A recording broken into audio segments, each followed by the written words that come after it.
حضور علیہ الصلوۃ والسلام نے فرمایا کہ مومن کا معاملہ بھی بڑا عجیب ہے کہ اسے اگر تکلیف ہوتی ہے تو اس پر وہ صبر کرتا ہے،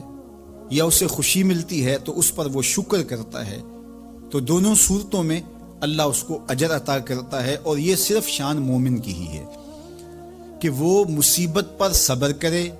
بلکہ فرمایا کہ مومن کے پاؤں میں کانٹا بھی چبھتا ہے تو اس کا بھی اس کو اجر دیا جاتا ہے، اس کے درجے بلند ہوتے ہیں، اس کے گناہ معاف کر دیے جاتے ہیں، اس کی خطاؤں سے درگزر کر لیا جاتا ہے۔ لیکن یہ مشروط ہے اس تکلیف کو صبر کے ساتھ برداشت کرنے سے۔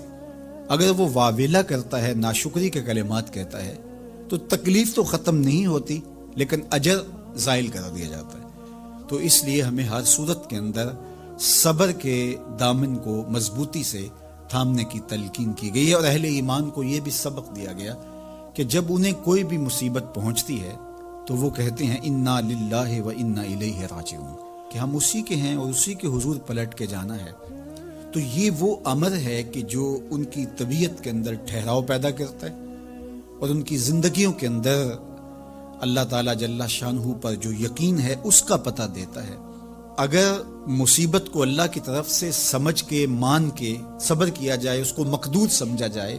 اس پر واویلا نہ کیا جائے، اللہ کی نافرمانی کا کوئی کلمہ نہ بولا جائے، اپنے عقیدے میں تزلزل نہ آنے دیا جائے، اپنے رویوں کی خوبصورتی کو زائل نہ ہونے دیا جائے، تو اس کا مطلب ہے کہ وہ شخص مومن ہے، اس کا یقین ہے کہ یہ اللہ کی طرف سے ہے۔ تو پھر اس کے یقین کے صلے کے اندر اللہ اس کو پھر ہدایت قلب کا چراغاں نصیب کرتا ہے۔ اور فرمایا واللہ بکل شیء علیم، اور اللہ ہر شے کو جاننے والا ہے، اسے پتہ ہے کہ کسی پر مصیبت نازل کیوں کرنی ہے، اور اس مصیبت سے اس کا امتحان لینا مقصود ہے، اس کے درجوں کو بلند کرنا مقصود ہے، اس کے گناہوں کو معاف کرنا مقصود ہے، اس کو کسی آزمائش میں ڈال کر کے اس کو مزید کندن بنانا مقصود ہے، یا اس کا کیا مقصود ہے، اس کو سزا دینا مقصود ہے، یہ اسے پتہ ہے۔ تمہارا رب تمہاری طرف آنے والی جو تکلیفیں ہیں ان کے اندر ہزارہا پنہا حکمتوں سے واقف ہے۔ یہاں یہ بات بھی سمجھنے کے قابل ہے کہ جو شخص مصیبت کے آنے پر صبر اور استقامت کے ساتھ اس سے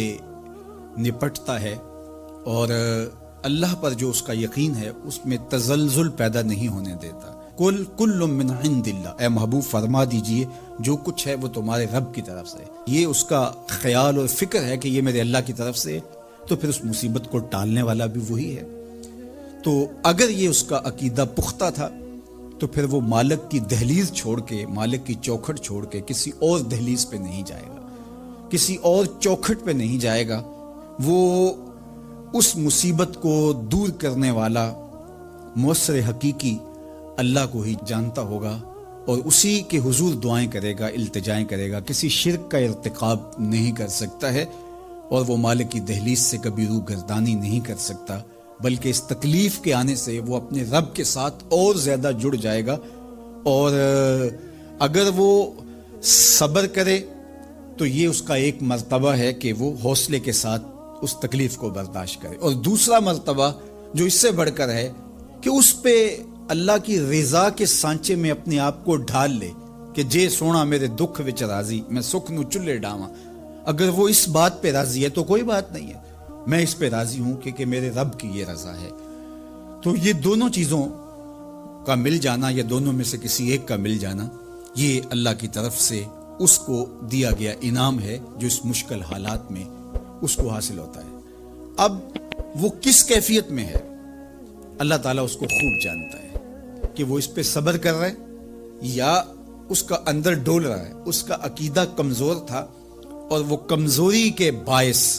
جو ہے وہ تزلزل کا، تذبذب کا شکار ہو گئے، تو یہ تمہارا رب خوب جانتا ہے۔ تو تمہارے سینے کے اندر چھپی ہوئی کیفیت تمہارے رب